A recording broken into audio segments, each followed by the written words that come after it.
Welcome. Today I'll be covering how to become a licensed behavioral health agency and what is required. I'll also be sharing additional information specific to peer support certification and provide you with resources and information on how to contact the department if you have questions about the licensing process. To begin, it is important to know where to find the rules that outline the behavioral health agency licensing and certification compliance standards for services your agency may provide. Behavioral health agency licensing and certification requirements can be found in Chapter 246341 of the Washington Administrative Code, or what we refer to as WAC or rules. These are the rules that agencies must comply with as a licensed behavioral health agency. So how do you know if you need a behavioral health agency license? A behavioral health agency license is required if you are billing Medicaid as an agency or if you plan to provide court-ordered services.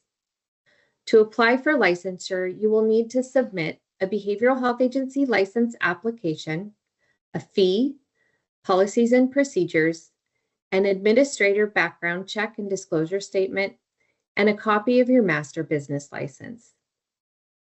The application, fee, and required documentation should be submitted at the same time. All the required licensing components must be submitted for the application to be processed. If it is missing information, department credentialing staff will reach out to the administrator and contact person listed on the application to request the needed information. Submitting a complete application will help avoid processing delays. The fee schedule can be found in WAC 246-341-0365, which is the most reliable location to find the current fees. You can also find them on the Department of Health Behavioral Health Agency fee webpage. As of July 2025, the current licensing fee for a new outpatient behavioral health agency is $3,900. Fees for behavioral health agencies are reassessed on a regular basis and adjusted if needed to cover licensing and regulation costs. Your agency's policies and procedures should describe how you will meet the requirements outlined in the Behavioral Health Agency licensing and certification rules. A Department of Health surveyor will review your policies and procedures to ensure they meet the requirements. They will reach out to the agency if they need additional information. The department does not provide policy and procedure templates. However, a review tool designed as a guide for developing policies and procedures is available on our website. For administrator background check, please ensure that it is completed within 3 months of the Behavioral Health Agency application date. Links to the policy and procedure review tool and other helpful resources related to these requirements are provided at the end of this presentation. The Department of Health also offers behavioral health agency licensure through tribal attestation. This means that an Indian healthcare provider may attest to meeting the behavioral health agency rules. Indian healthcare providers include healthcare programs operated by the Indian Health Service or by a tribal organization, or urban Indian organization, as those terms are defined in the Federal Indian Healthcare Improvement Act. Facilities licensed through tribal attestation are not regulated by the department. They are regulated by the appropriate tribe. This means that the department does not conduct inspections or complaint investigations. It's also important to know that a tribal attestation is equivalent to a standard behavioral health agency license. Tribal attestations are renewed every 3 years versus annually. To apply for licensure through tribal attestation, you will need to submit a tribal attestation agreement form, tribal attestation license application, and a fee of $261. For behavioral health agency licensure, your facility must have a physical address that is not a personal residence, space for private consultation, and confidential record storage. All agencies are required to have an administrator who is responsible for the day-to-day operation of the agency and ensures the agency is meeting all applicable rules, policies, and ethical standards. Agencies must also have a clinical supervisor who provides supervision of all staff providing clinical services, and staff must be appropriately credentialed for the services they provide.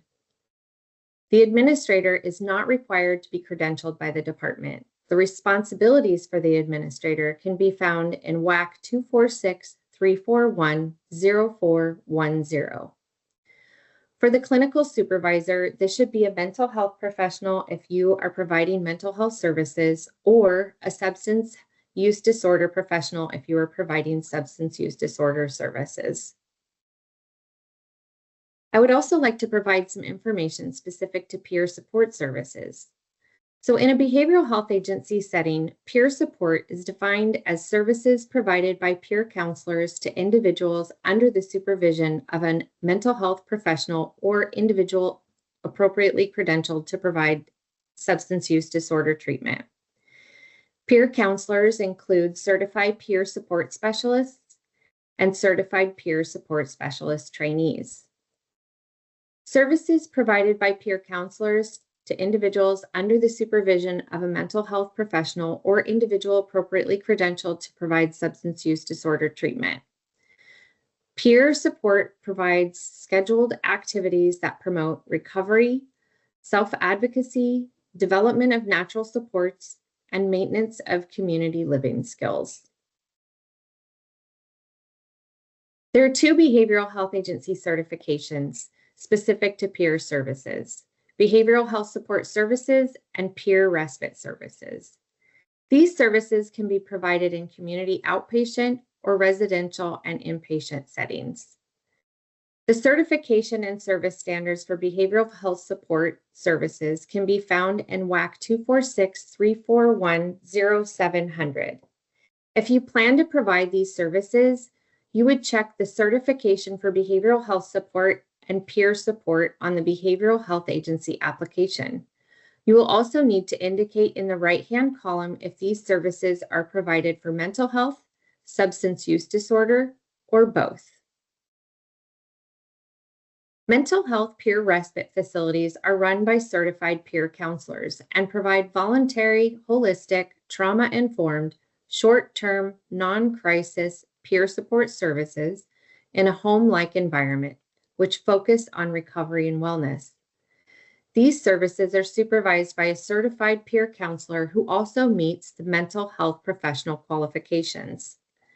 Mental health peer respite services are limited to individuals who are seeking services by their own choice and are at least 18 years of age and experiencing psychiatric distress, but are not detained or involuntarily committed.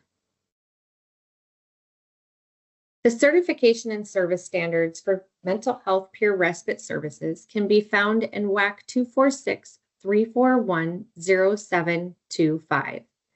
If you plan to provide these services, you would check the certification for mental health peer respite on the Behavioral Health Agency application.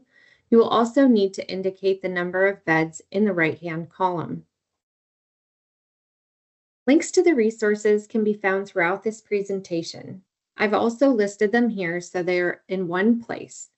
Resources include the laws and rules related to behavioral health agencies, main behavioral health agency webpage, applications and forms, the webpage specific to behavioral health agency licensing requirements, fees, the policy and procedure review tool, and a link to the tribal attestation webpage.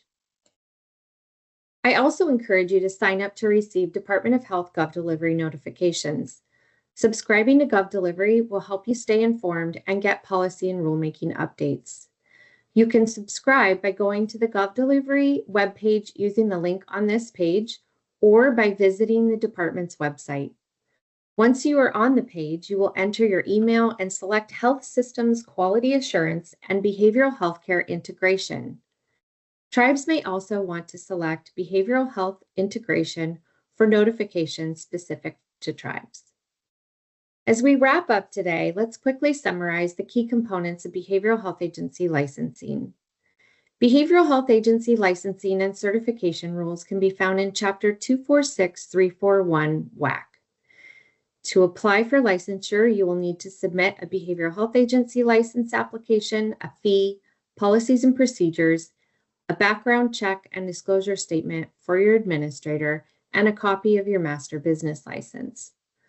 All agencies are required to have an administrator who is responsible for the day-to-day operation of the agency, a clinical supervisor who provides supervision of all staff providing clinical services, and appropriately credentialed staff. And last, your facility must have a physical address that is not a personal residence, space for private consultation, and confidential record storage. If you have questions about the information shared today, there are multiple ways to get assistance. You can submit a facilities program technical assistance request, email the facility program, or contact Department of Health Credentialing. Tribes can also contact the Department of Health Tribal Relations Office. If you would like to check on the status of an application you submitted, you can do this by visiting the application status webpage or by contacting Department of Health Credentialing.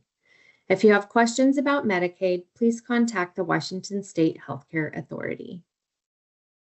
In closing, I encourage you to explore the resources shared today and to reach out to the Department of Health if you have any questions or feedback about the Behavioral Health Agency licensing process.